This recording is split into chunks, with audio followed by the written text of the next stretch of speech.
Hi, welcome to another session of the Potter's Roundtable from Washington Street Studios at the intersection of the Shenandoah and Potomac Rivers. I'm Phil Bernberg. Today we'll be discussing Pottery Figurin. By that I mean simple math calculations that are used in pottery. Welcome to the Potter's Roundtable, a monthly podcast where we share our passion for the ceramic arts and a collection of topics specific to potters. Remember to subscribe so you don't miss a single episode. Enjoy the show.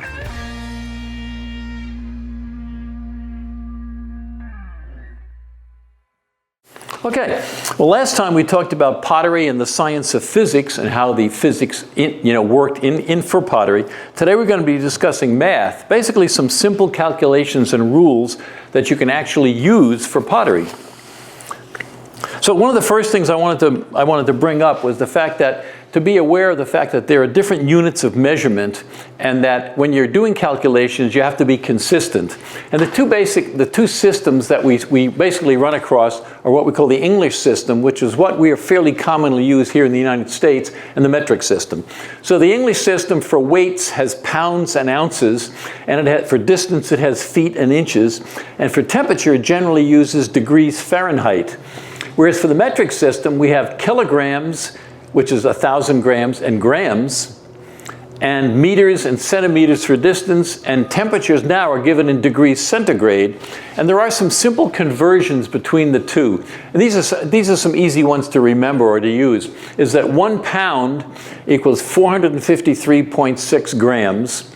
A kilogram is actually 1,000 grams. And then for feet and inches, 1 inch is 2.54, a little more than 2.5 centimeters. And then there are some formulas I've given down below here for, we won't go into it in detail, but some formulas to convert. There are plenty of places you can look this up, so most of the time you don't have to actually do the calculations. But if you wanted to convert from centigrade to Fahrenheit, you can use this formula. And if you wanted to convert from Fahrenheit to centigrade, you can use that formula. Okay? And the other thing I wanted to mention, turn this over, is by way of introduction, we need to keep in mind, and we're going to be using these, the idea of fractions and decimal fractions and percent. And these are just basically different ways of expressing the same thing. So if I have a fraction of 1/4, that is the same as the decimal fraction 0.25. And basically, so if I divide 1 by 4, I get 0.25. And that's the same, it's equivalent to 25%. Because the places in this number, this is tenths and hundredths. So this basically is saying 25 100ths. Well, that's the same as percent, 25 parts out of 100. So it's basically, even though it looks, you're eliminating the decimal point and adding the percent, it basically is saying the same thing. Now, some of these math things we're going to be talking about, there are really 3 areas of discussion. We're going to be talking a lot about calculations that can use with respect to glazes, and there are a few that you use with respect to fired pottery that we'll talk about, and finally, 1 or 2 that refer to kiln operation. So let's talk about glazes first. First of all, I do want to mention that we're not going to be talking about conversion between two ways of writing a glaze recipe or glaze formula. There's the regular recipe that you're probably familiar with, and then there's the Seeger formula, also known as the unity molecular formula. There are ways you can convert back and forth between those. We're not going to be talking about those today because those are fairly complicated calculations to do longhand, and there are plenty of good computer programs out there. I use Hyperglaze, for example, but there are plenty of good computer programs out there that will do it for you if you want to. So if you want to go from Seeger to the recipe or the recipe for the Seeger, it's a lot easier to do than trying to do it longhand. So these are more simple calculations that you might want to do that there aren't usually regularly. I don't know whether there are computer programs for them available or not, but these are pretty simple. So the first thing I want to talk about is glaze recipes that are not given in percent. They're given in parts, meaning some other units, or in volumes. So for example, this is the proper format for a glaze recipe. And the reason why I say proper is if recipes are written in this format, it makes it very easy to look at 2 different glaze recipes and compare them. And also it makes it easier to do calculations. So what I've shown here is that these are just the 3 major ingredients in what would be the base glaze, ABC. They could be anything. And they're written in percent, totaling 100%. And then any additives or modifiers to the glaze, maybe an opacifier or a colorant, are added below that. So it's like plus this ingredient 2% and plus that ingredient 4%. So that these are not an essential part of the base glaze. These are modifiers or colorants, and the base glaze is written like that. So this is the base glaze plus the modifiers. This is the best way to write a glaze recipe. Not all of them are in this format, but this is the best way to write one. So now, suppose you get a recipe that might look more like this. I haven't put the ingredients here, but let's say these are the different ingredients, whatever they happen to be. And they just give these numbers like 30, 50, and 60, which doesn't equal 100, so they're not percent. Well, how do you convert this to percent? And it would be a good idea, again, it makes it handier to use, and also for comparing to other recipes. So what you do is, you total them up, and usually they don't give you the total, you'll just see that on the recipe. So you add them up and you see that they don't equal 100. So then you take each one of the individual parts and you divide it by the total. So 30 divided by 140, 50 divided by 140, and 60 divided by 140. When you divide it, you get these decimal fractions, 0.214357 and 0.429. Well, those are equivalent to percentages. So 0.214 is the same as 21.4%. So basically, and this is 35.7, and that's 42.9, and it equals 100%. So I've converted the parts, now to weight percent. Now it's very easy. If I want to make up a 1,000-gram batch, I multiply the 1,000 grams times 21.4%, and that tells me how much to use.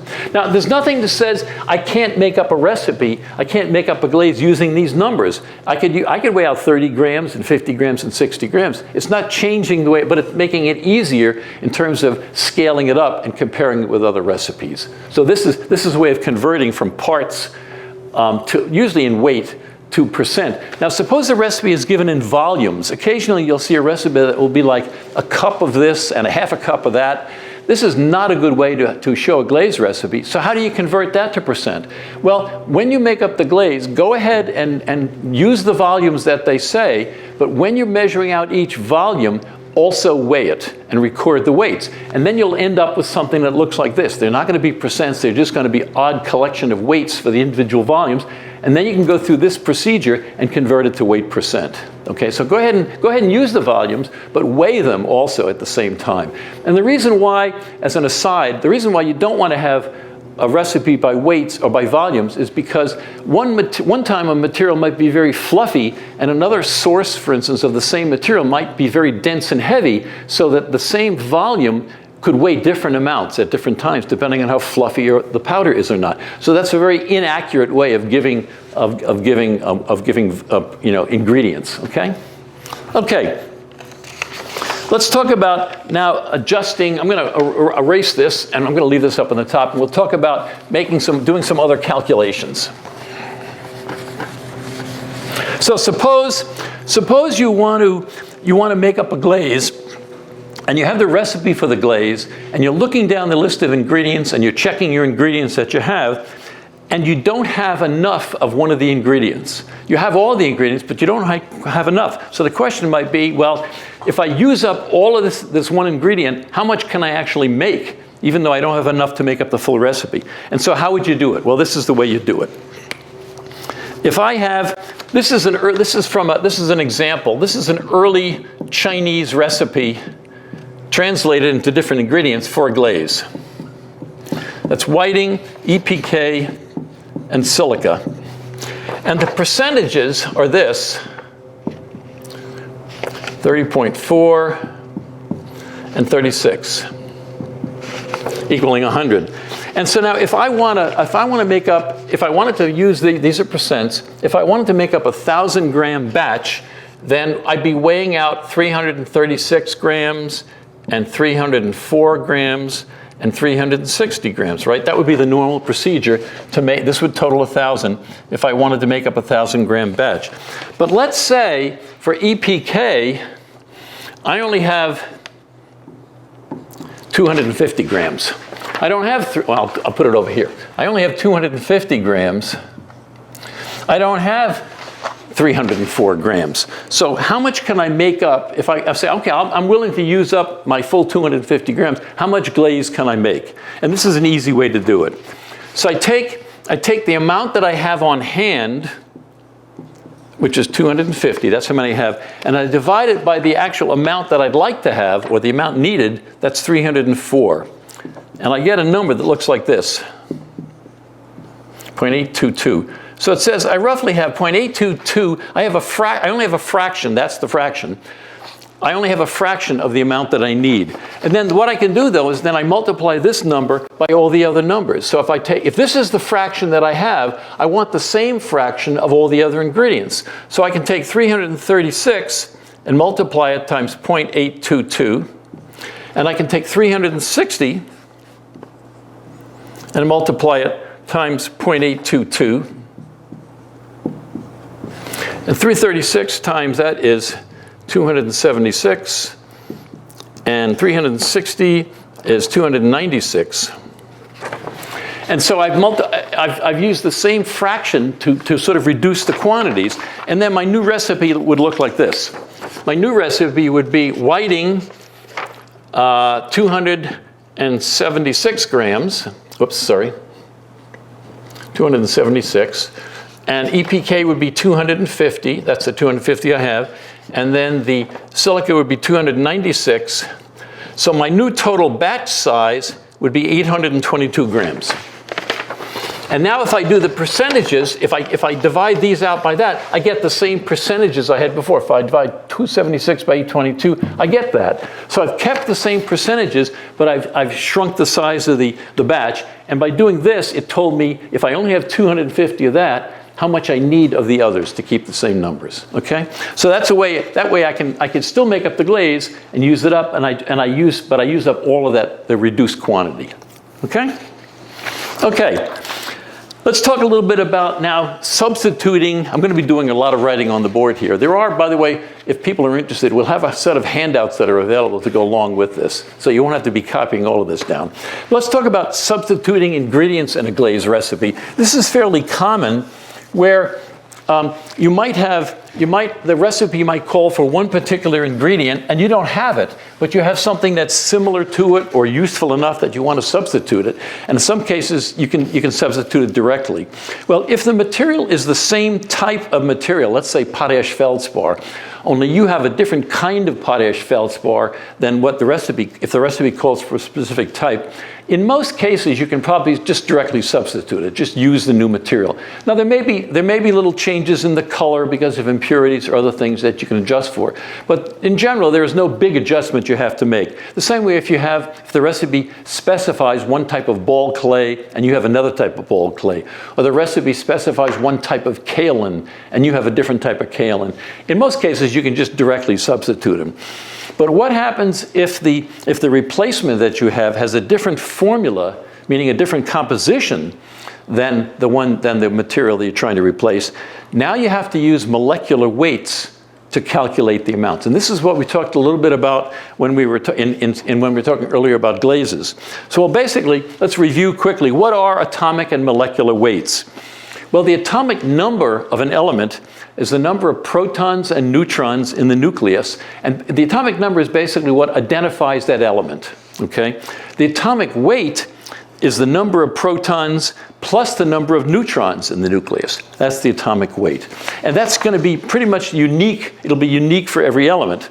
And when an element forms a compound, that is, elements are combining, then we talk about the molecular weight rather than the atomic weight. That is the weight of one molecule or one unit of that compound. And the molecular weight is the weight of all the elements in the compound. And I'll give you an example. So let's see, I have the element aluminum, and the atomic number is 13, and the atomic weight is 27, because it's 13 plus the additional neutrons. And then let's say I have the element oxygen. The atomic number is 8, and the atomic weight is 16. So how would I use them? Well, suppose I have the compound aluminum oxide, which I'll write like this, Al2O3. That's aluminum oxide. So if I want to know the molecular weight of aluminum oxide, I have two aluminums, so I take the molecular weight, or the atomic weight of aluminum times 2, and add to that the weight of oxygen times 3. So that would be 27 times 2 plus 16 times 3 equals 102. So that's the molecular weight, that's the weight of one molecule or one unit of aluminum oxide, basically by summing up the weights of all the atoms that are in it. Okay? And we'll be talking about this. In some cases, we'll be using atomic weights, and in other cases, we'll be using molecular weights. And there are tables. You usually don't have to calculate these. There are plenty of tables available where you can just look up the molecular weight of a compound. But this is how they're derived. Thanks for watching this video. Please like, subscribe, and share it with your friends.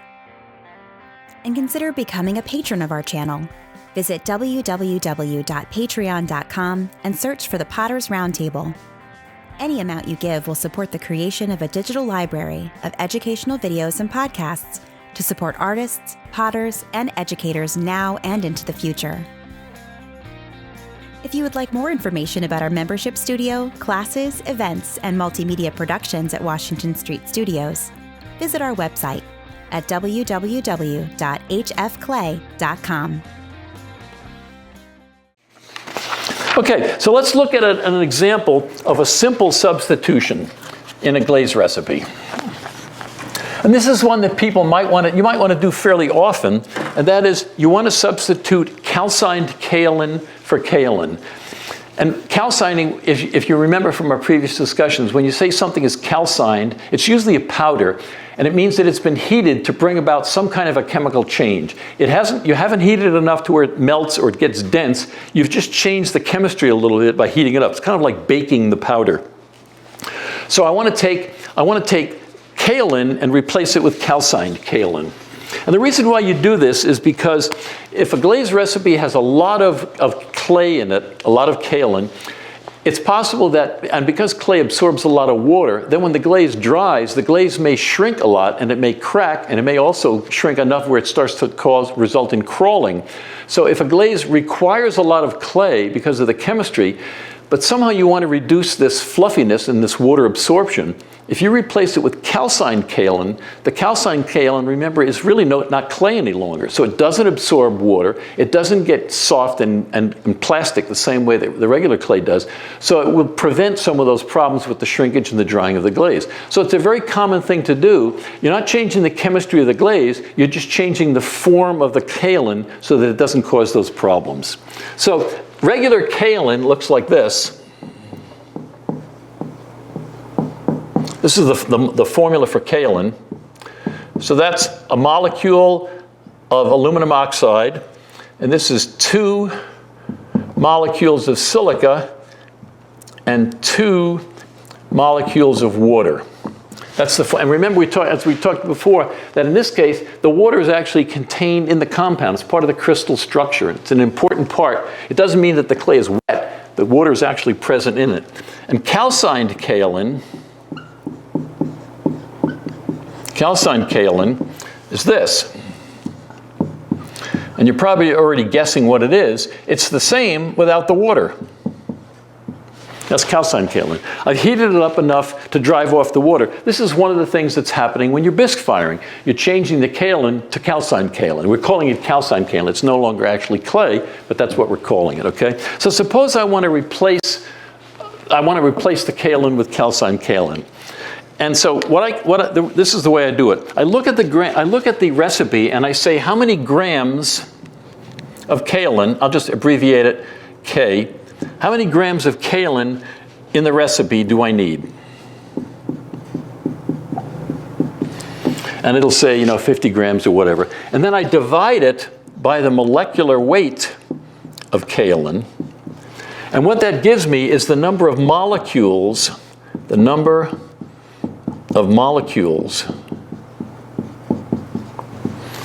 kaolin that I need. Okay, because if this is how much one molecule weighs, I divide it into the total weight, it tells me now in terms of number of molecules I need. Well, if I need this many molecules of kaolin, meaning that I need this many of parts of aluminum and this many parts of silica, because the formulas are basically the same except for the water, I'm going to need the same number of molecules of calcined kaolin, because I'm going to get the same one for each one. I get the same one of those and two of those. So in this case, all I do is I take, this is how many molecules, so I take the molecular weight, but I have to convert, I've been counting molecules, now I have to go back to weights. So I take the molecular weight of the calcined kaolin, I'll call that CQ, and divide it by the molecular weight of the kaolin, and I get it, and this, I'll give you the numbers here, but we haven't talked about it. It's 222.2, that's the molecular weight of calcined, and 258.2. Kaolin is heavier because it contains the water, and if I divide it, I get 0.86, okay? So that's what that says, is that the calcined kaolin is only 0.86, a fraction of what the weight of the kaolin is, because it doesn't have as much water. So if I take that 0.86 and I multiply it times the weight of kaolin I need in the recipe, that tells me how much metakaolin I need. This is the fraction of the recipe value that I need. So if the recipe calls for 50 grams, I take 50 grams, multiply it times 0.86, and that gives me the new amount of calcined kaolin that I need to use, okay? If you notice also, the difference here is 14%. That's the weight, that's the water. That's the amount of water, that's the weight that's the weight that clay loses when you bisque fire it. It loses about 14% because it's losing that water. Okay? Okay. Let's look at another example.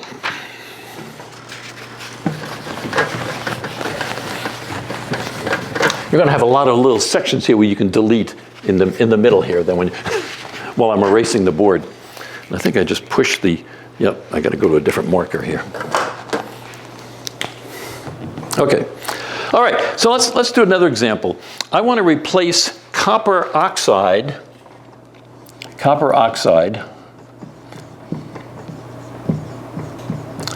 The recipe calls for copper oxide, and it calls for the particular form CuO. That's the formula. And I want to replace it. I don't have any copper oxide, but I do have copper carbonate. So I have copper carbonate.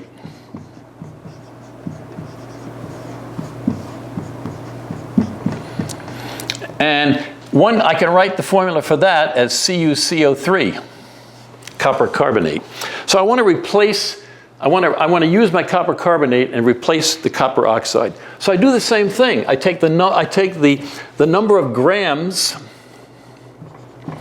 of copper oxide in the recipe, and I divide it by the molecular weight of copper oxide. And that, again, now this is going to tell me how many molecules I need. And we can abbreviate molecules, we'll call it a mole, which is not one of those little furry brown animals that tunnels through your garden. Well, it is, but it's also basically 1 unit of the formula. And so it's going to tell me the number of molecules or moles of copper oxide that I need. Now when I look at, I can also write the formula for copper carbonate like this, which means that it's a copper oxide plus a molecule of carbon dioxide, which is kind of like what we talked about with the clay, where the water goes away. Well, in this case, the carbon dioxide would go away. So in a way, for each molecule of copper oxide, I've got the same thing present in the copper carbonate. I just have something extra, okay? So I can do the same thing if I do the ratio now of the molecular weight of copper carbonate. Let me change markers here. They were running dry. Molecular weight of copper carbonate. And divide that by the molecular weight of copper oxide. I get a fraction, 1.55, which says that copper carbonate is heavier than copper oxide. Well, you'd expect it to be because it has something extra in it, okay? So now if I take the 1.55 and I multiply that by the number of grams of copper oxide in the recipe, that will tell me how many grams of copper carbonate. It's the same procedure as last time. only it's a different material, okay? But so now, and before it was a smaller fraction. In this case, it's a larger amount because this is heavier than that. So I take 1.55 times the weight of this that the recipe calls for, and that now gives me the weight of copper carbonate that I need. Okay? Okay. Let's do a little more complicated example now. Okay.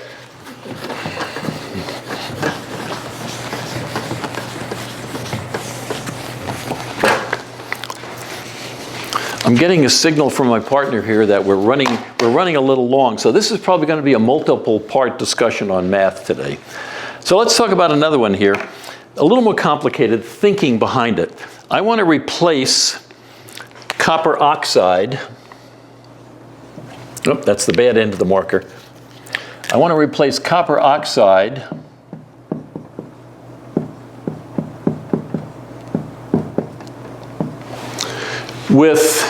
which is, in this particular copper oxide is CuO. I want to replace it with a fairly common mineral that's used a lot for colorants called malachite. It's a copper ore, and it basically it can be used. It's a very common ancient pigment for copper, and the formula for this is this.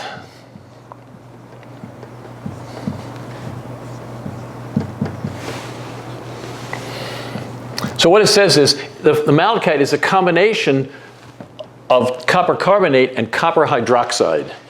So it's a little more complicated. And so again, I want to replace this with this. So how do I do it? Well, it's the same basic idea with one little twist. So again, I look at the grams of copper oxide in the recipe, because I've got to count molecules first, go from weights to molecules and then back.